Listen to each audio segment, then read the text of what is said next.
T minus 10, 9, 8, 7, 6, 5, 4, 3, 2, 1. Ignition and liftoff of Ares 1X.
Welcome to Undergroundopolis, everybody. Here we have another exciting show this week. It's going to be fun. Just a few little things. I'm just going to keep talking about Waddy stock, 3938 Waddy Road, Waddy, Kentucky, June 3rd and 4th, $20 for the whole weekend, a gazillion bands. Camping is included. You can also fish out there. There's a big, beautiful lake out there. You can fish if you like to fish. Or you just hang out there, and it's always a great time. Then next, for the Music and Arts Festival, June 10th and 11th. I'm not sure what ticket prices are on that, but I think they're $25, and that's for the whole weekend, camping included, and another gazillion bands from all over the place. Both festivals having bands all over the place, and we are back at it with open mic at Dundee Tavern. Very excited. To the guy that takes time out of his day to bash my open mic who's never even been there. Hey, buddy, why don't you start your own somewhere and see how much better you can do, since you going to criticize how I do it. And you never even been there. Never seen you out supporting, talking about, oh, you're a traitor to musicians. How am I a traitor to musicians? Come on, man. Come on. Because I'm running an open mic. A lot of people, I think open mics are fun. Some of my best record sales have been at open mics. So guess what, buddy? I'm waiting for you to answer how many records you got out, which you never have. So we're going to bring my next guest on, Brothers in Academic Punk Records, with which is the record company I work with. These guys work with them too. I'm just going to let him introduce himself. Hey, Tell us who you are. Tell us who you are and where you're from. hey, well, Winter Wolf. I'm Jay. We're from NYC, New York City. Okay, we'll start with the easy questions. How did Winter Wolf come together? Winter Wolf started back when I was diagnosed with with cancer, and I had to go Oh, through a bone marrow transplant. And and I was just thinking, if I get up out this bed, I'm gonna start a fucking band. I don't care. I don't care who's in it. I don't care what's going on. I'm starting this band. And and I was reading a bunch of comic books at the time. And I was reading a comic book called Fables. And in the comic book, Snow White and the Big Bad Wolf, they have many children. And one of the children's named Winter Wolf. And I just took a liking to that name and I adopted the moniker. I was going to ask where you come up with that badass name because that Hmm. is a badass name. Yeah, the characters. She's a badass too. Well, that kind of answers one question, but I still ask every guest this question, so I'm going to ask you: if you ever saw anybody on stage or on TV and anything, you can have more than one answer. It's okay. Okay. And you said, you know what? I want to be a musician. Who would that influence be? It would be my family members. I grew up like my uncle Julio specifically. I grew up in family musicians. Everybody playing in church, people, singers, pianists, guitar players, bass players, and I just grew up idolizing these people, watching them, on Sunday at church, just slay it, kill it, and I just like I want to move people like they do. It'll be my family. That's awesome. That is a really awesome answer. It really is. All right. Let's see here. That's the part I told you about. I got to lean over to see my It's question. all good. You were a two-piece band. We You were were a bass two and piece. drums. There's a Yeah. band called Spitfire that was on last year. That's a bass and drum duo. They're really badass too. These two ladies. They can just play incredible. And I'm sorry to plug shameless self plug there, but but now you're a three-piece, but you're still a bass and drum duo. Hmm. How did that come about? Again, from the determination of just like starting a band, no matter what pieces I had together. At first I was really I was determined to find a guitar player, and it just wasn't coming together. I couldn't find a guitar player. But you know how guitar players are, finicky folks, and Yeah, and it just wasn't happening. So I was like, fuck it, I'm just gonna do it. Just just just bass player. So I got myself a gain pedal, uh, and uh, and a Marshall head, and we went for it. it sounds very much like a full band to me. Because It what does, I've yeah, I think so. I it think we does. come very close. I think you nailed it. Got Nate coming in. Yo, We Hey, waited for you. yeah, yeah, Jay. Yeah, Jay gave me the wrong time. yeah, I messed up. I messed up Yeah, completely. It's It's my okay. bad. yeah, no, it's all love. Look, we got a green screen there too, man. Are you a podcaster too? No, I'm just used to too many Zoom calls.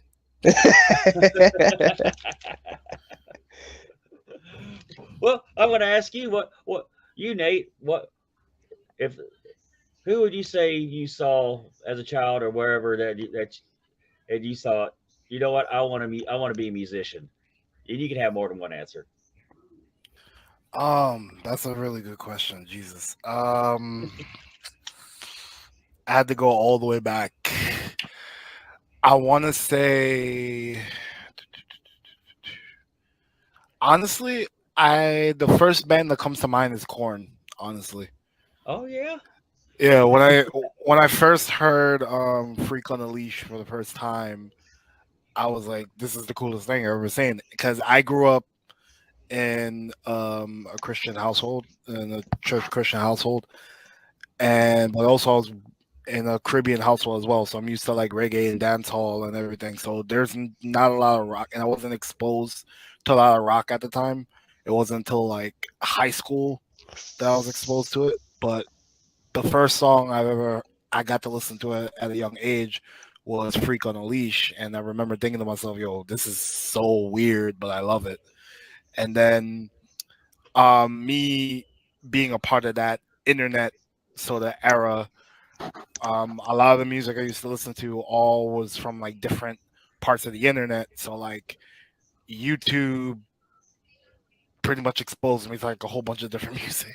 So I would have to give it to like bands like Korn and Linkin Park and Slipknot. I would say those. See, like for the longest time, I didn't really like Korn. You know, me too. Me too. Until I saw them live. I love them. They were so weird. I love them because they were weird. But they got a great sound. Yeah, I recognize like yo, they have a unique sound, and like now I'm digging it. Yeah, like I Dave saw 'em- I Savari saw is like 'em- my favorite drummer of all time. I saw them at an Ozfest one year, and I was like, no wonder everybody likes these guys. They were really fantastic live. They were freaking incredible. And they would break off and do silly stuff. They went into Seven Nation Army at the end of one of their songs. They went right into Seven Nation Army, which surprised me. And they also did One by Metallica. They covered it, Yeah. and they just did excellent jobs. They're very excellent performers. They're very good live band. I give them all kinds. I probably still haven't ever owned one of their albums. Oh my god! I downloaded almost all their stuff like back when we had like LimeWire and Morpheus and BearShare. Yeah. Like I was like every single band that I would find on YouTube, I would Google their discography, and I'm just like, okay, I'm downloading this, and I'm just gonna listen to the whole entire thing. And yeah, Do you guys have a particular creative process, or does a song just tap you on the shoulder and say "Write me now"? Or Basically, what I like to show up in a room with nothing in my head, and then I hit a chord, or Nate hits a specific like drum pattern, and we just take off with it. yeah, It's like the song's there already before we get there. Yeah, like one of our songs, "Eye of the Wolf," was actually the first song we wrote together. Oh shit! There he is. There's Tony. There's Tony. There he is. Hey, What's up? what's going on with y'all? We're just talking about how we write music, how we write songs. Awesome. Yeah, Hope I didn't miss anything. No, Nah, you good. You good, bro. I was gonna tell the story. When we first did our actual rehearsal together, like actual practice together, we wrote. We wrote a song. That's true. Right. We wrote "Eye of the Wolf," and it was so random because Jay was playing a riff, and I was kind of just playing along to it, and Jay was just like ad-libbing the whole entire thing. So I still have like the raw recording of the original song, and it's so interesting listening to it now and then seeing how it came out on the recording on the actual EP, and we're all just like, damn, okay. And then from there, that's just been our writing process. Jay would write something, I would play something, Rome would like spit some stuff, and then we'll just like try to bounce off each other. Right. Yeah. And how did you come into the band, Mr. Tony? Okay, so when I started following Rebelmatic, and that's when I was hosting shows back in 2018. And Winter Wolf had a show at the Nest in Brooklyn.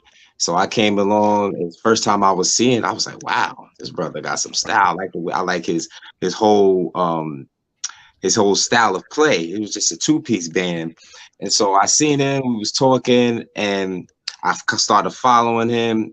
And this, like I said, I was hosting shows, and I forgot what concert it was, but I hosted a show, and and Jahal was there. I think it was at a Rebelmatic show. I hosted for Rebelmatic and Ma'afa.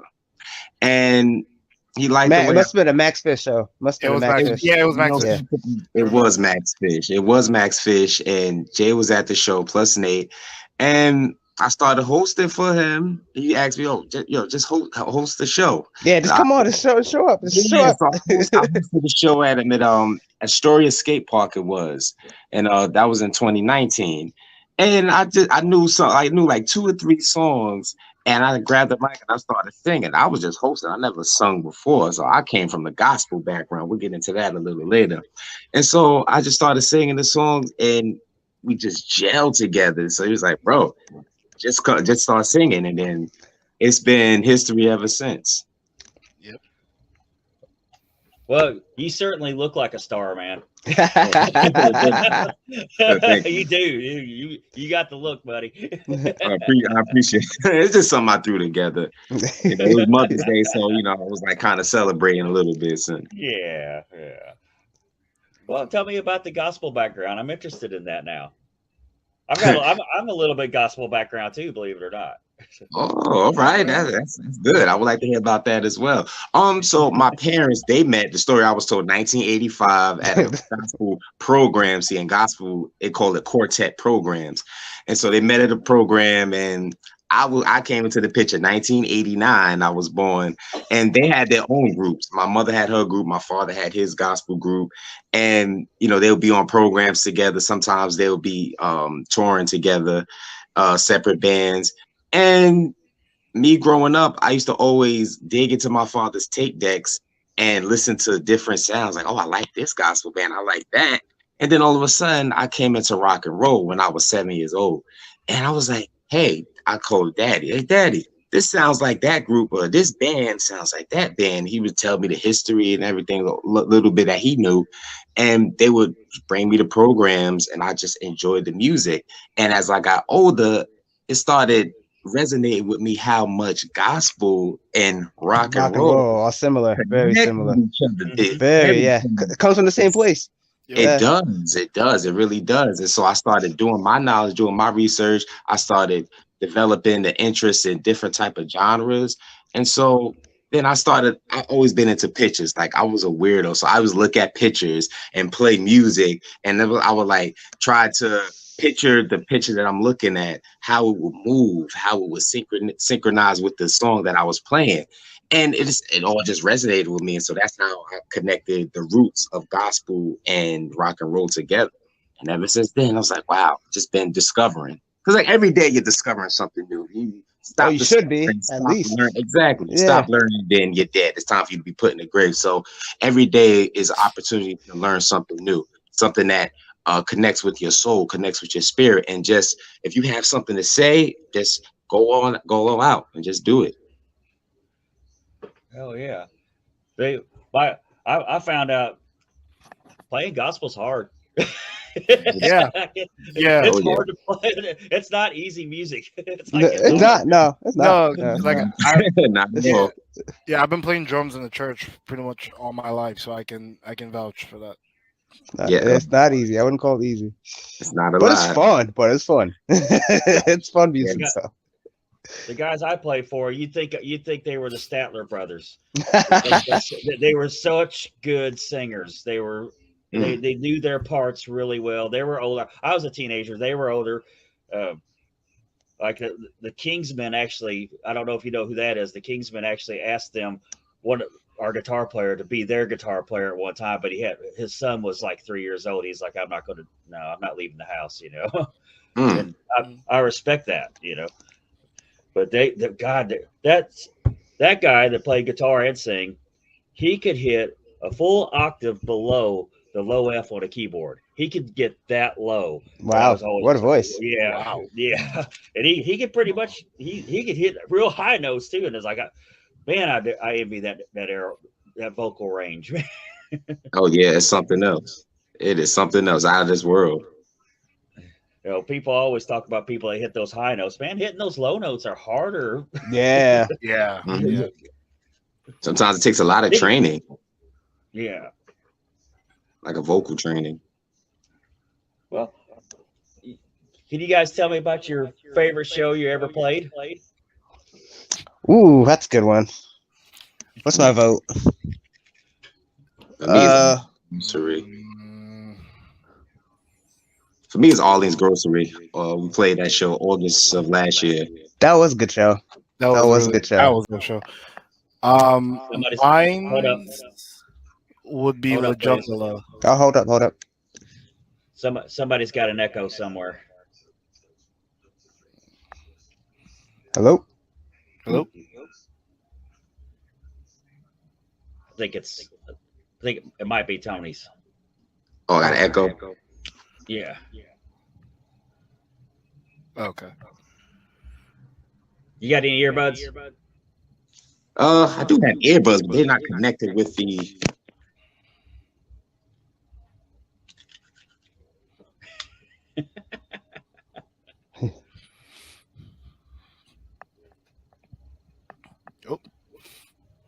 Uh-oh. Nope, it might not be him. But my favorite show, maybe no, I really love playing Punk Island. Punk Island is a festival we have here in New York City. Punk, it's all punks and it's free, and it's just the crowds are great. Mine would be La Jungla. Yo, yes, that show was insane. I forgot about that show. It was such an illegal good energy show, but it wasn't a legal show. It got shut down. But it was such a beautiful like environment. Vibe. Because it was a great beautiful vibe because we got to run into people who we knew in the punk scene, and there were so many like young kids that were there that were just like vibing and partying and just dancing when we were playing. Yeah, that place went off when we started. Yeah, it was such a wild night, and had our set not got cut short, like it would have been so much better. But that was my personal favorite show we've ever played. Yeah, those are some good shows. Those were good shows. The Arlene show and the La Jungla show was good. Those like the walls were sweating. Yeah, it was a good show. Yeah, I think that was like one of the first major shows we actually got to play together. Yeah, we wrote Eye of the Wolf, and then I think we had another song. We didn't have Blue Lights, I know that much, but we definitely had Eye of the Wolf. Unmute your mic, Tony. There we go. Okay. All right. Now tell me your favorite show story. Oh, mine was, like I said, Arlene's Grocery last year. I think that was the first show we had. We as a new trio headlined, if I'm not mistaken. And it was like so unexpected. The energy, I had on my Sunday's best blue suit. Yeah, you did. You did with the white shoes. Yeah, with the white shoes. Yes. Like I said, I come from the gospel background, so I bring a little bit of the gospel energy to the shows, the rock shows, the punk shows. And so it's just the energy. Everybody was vibing with us. We took pictures, and it was just. It felt, you know what? I want to call it a show. For me personally, it was like an experience.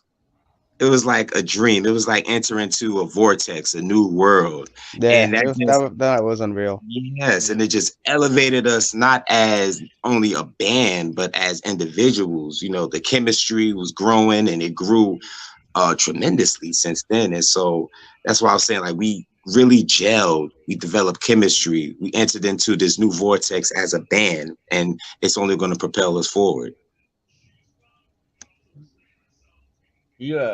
What is your favorite song to play live? Each of you can have different answers. Getting into the tougher questions. For me, it was Blue Lights. I like playing Blue Lights live a lot, but now it's a newer song. I like playing Zombies a lot now. A lot live. So I think that's my favorite live song. Or that, or I like playing Right Brigade too. We have a cover, Bad Brains cover, that we do a lot. Right Brigade, good live. Yeah. My favorite, because we play a couple of like unreleased songs during our set. So we have a song called "New York Is Dead," Oh which yeah, that's good too. unfortunately is not going to be on this upcoming EP, but we'll have it soon. But that's been a favorite song for me, and definitely Flowers. Flowers is good, yeah. I like playing Flowers because that was actually the first song when I was first trying out for the band that I was it was that and Let It Go where I was just like, okay, I have to make sure to get it right. I had to make sure to get it right because all the other ones were just like I was kind of just doing my own thing, and Flowers I felt like okay, I have to nail it. But I like playing Flowers. New York Is Dead. Right Brigade, definitely. Yeah, it's a 'Cause good one. I love playing along the songs like that. So and Zombies. Mm. Zombies. That's another unreleased song that we play live, and that one's like one of my favorite songs to just Yeah, start like, it's a banger. and I get so hyped up when we start. So Well, my favorite song is "Let It Go." That being said, because of the lyrics, it's very inspiring. You We know, got to bring that back. yeah, yeah, it's very yeah, inspiring. yeah, That's one of the songs that ages well because in times of the world we're living in and things that we're all going through, not just as a world but as individuals, as human beings, and when you listen to a song like "Let It Go," not just listen but you hear the intensity and you get in and you delve into the lyrics, it's like, wow, I was down. And just by me listening to this song, it motivated me to keep going, to keep pushing, to not give up. To wherever you're going through, you should just listen to a song like "Let It Go," and you can have a whole total shift in your mind. So that's why I love singing that song because I feel it. It's like when I go to shows and we perform as a trio, it's like people don't come to see us; they come to see themselves in us. Yeah, So yeah. when we're I feel that way too. like the vessels and we're like the messengers, we're giving you these words, and you feel us, you connect with us. It's like it shines through us, and it shines through them. So that's my favorite song, and that reason being. I can say what I've heard. I thought was very very honest. Yeah, Everything was very that's what I honest. aim for. Yeah, yeah. I mean, you can tell. You can tell when the honesty's there, and you guys have, it's definitely there. And that's a it's an amazing thing. But Mhm. here's one of my favorite questions. What's your least favorite performance? This is why I We love this question. I always get that reaction. talk about this plenty of times amongst this Mostly group. because they know my story. They already know what oh, talk about. that one time you played the Halloween show. That Yeah. one Halloween show with Yeah. girl got in your back. Yeah. Oh, That's Rome, not me. That was yeah. She jumped on your back. yeah. I don't think did we ever tell the story live? It was always kept. No. We want to keep that one No, secret. no, So we. No, you tell it. Shall I say, should we tell it? They're No, probably gonna be watching. Like, I remember that. Okay. no, let's tell it. It was a good night overall. All right. Well, no, Yeah, not it was really. like, what, No. 3 years ago. Oh. Should I tell it or Yeah, tell it. Start Yeah, from the top. you're the 'Cause that was a he's the whole best fucking shit storyteller. show. okay? All right. So we got back. I believe it was 2018. 19. No, 2019. 2019. We got asked by a really good friend of ours to play a Halloween show. So we were all excited because this was like one of our starting time. Like we were just gelling because we didn't have anything written. Like when it was the three of us at the time, we were all just playing all the old stuff. So we're like, yeah, let's go, let's do it. So we played at this one dingy. I shouldn't even say dingy. It was like this really creepy part of Brooklyn off the L train. I think it was like off Norman Avenue. It was called what, Halo. Yeah, it's called Halo. Yeah. Yeah. It was called Halo. So there was a downstairs that leads you into like this big hall that was obviously a dance area, and then there was another room that led you to where we were going to perform, which was a nice little big Stage enough setup. spot, stage Yeah. setup, and whatever. So I noticed that there was no drum kit around, so I was like, all right, easy peasy, I can just set it up myself. So I go up to, I believe was the manager, and I'm asking him, hey, where's the drum kit? He takes me into like this in between room where there was the entrance to the stage, the entrance bar. to the entrance to the bar, and then this in between corridor where there was a curtain. So he pulls back the curtain, and there was like so much dust hitting me in my eye. It was like I was sneezing a so fucking stack, like Wait, piled. Wait, are we allowed to curse? Yes, cursing a lot. absolutely. Okay. Oh man. shit! Okay, good. I'm probably gonna be cursing a lot this entire story. So he pulls back the curtain, and just a waft of dust hits me in my eye, and he points to the drum kit. Now, I've played in some punk bars and some rock bars, and I've seen some rickety drum kits. Yes, the This house had kit. to That's have never been a good. house but I've always found a way to make it work, and I was really humble about it. This was the worst fucking drum By I've seen in my far. life, by far. It had no legs on the kick drum. They didn't have a hi-hat. Everything was like rusty. They didn't have a throne seat, so I had to pull the nearest stool chair I could find and use that. I had to use my drumsticks as the legs. Yeah, we for put the kick drumstick as the drum. legs for the I remember that. I've done that. It was Oh my god! so because for me it's like, because again I played in other bands, and it's like, they at least had everything where I can like, okay, I can make this work. I don't know how. But he said he had everything. He said he had everything. that's He the thing I told was me he going had off. everything. Right, that's what I was going off of. Cause I asked Jay like, yo, what's the back line looking like? He's like, oh yeah, we're all covered. I'm like, all right, cool. Sent me a list and shit. So right, and I saw the list, which is crazy because I saw the list too. So we're all right. So right on when the manager was like, all right, man, here you go. Have at fun. Have at it. Like, Leave. I don't know if he saw my face or not. But my face, yo, I was standing there. I was like, what the fuck? and to that point, right on cue, it was Jay, Tony, and our friend Q all came into the door and was just like, "Hey, no, you're okay. It's like, holy shit. You're okay." He was fuming.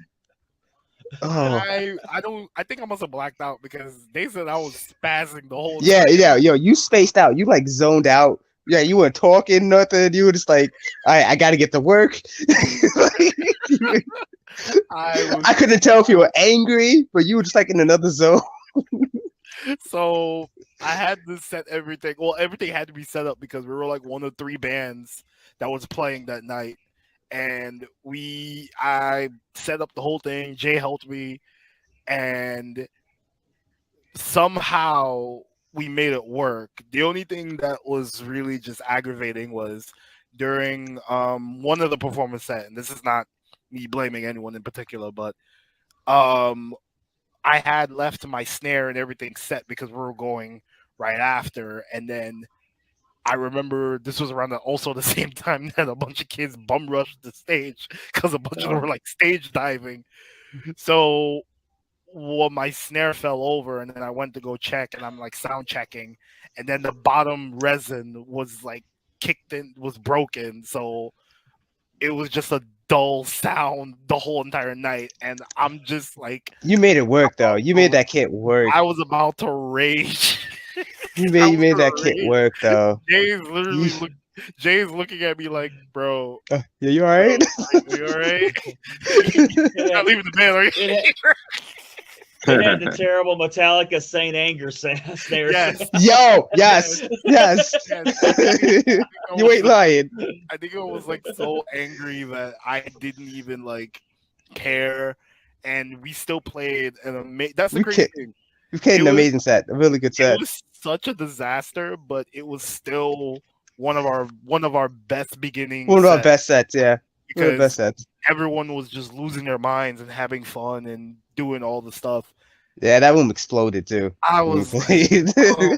And then right after everything was done, I did the whole I did the whole just kick everything over and just knock everything down. And everyone was just like, yeah, and I'm just like, no,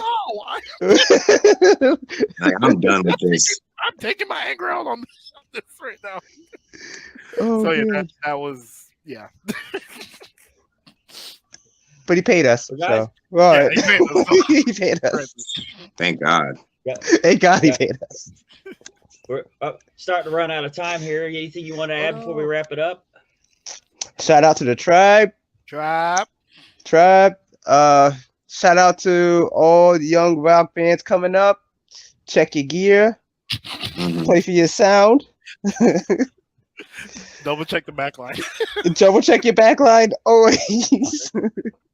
And if you're in the New York area, look out for us because this upcoming Friday we will be live at Tompkins Square Park. Legendary Tompkins Yes. Square. Yes, This we're Friday playing- at Yep, 2 we're playing. o'clock. We at live at Tompkins Square Park. Mhm. Come through. Come through, please come Right. through. So Also, our technically, EP you're- coming out July 12th. July 12th. Yep. Sorry, Yes. July 2nd. Say that Sorry, part. July 2nd. Oh no, second. You're right. I'm an Say, idiot. say that part again. Our EP's coming out July 2nd. Say that part Oh, again yeah. for me. I'll edit that in there because I was talking too. Oh, okay. Our EP Unwell is coming out July 2nd. This is our debut EP, and we're excited for everyone to hear it. Here we go. Here we go. Here we go. Hey! Hey! Hey! I tried.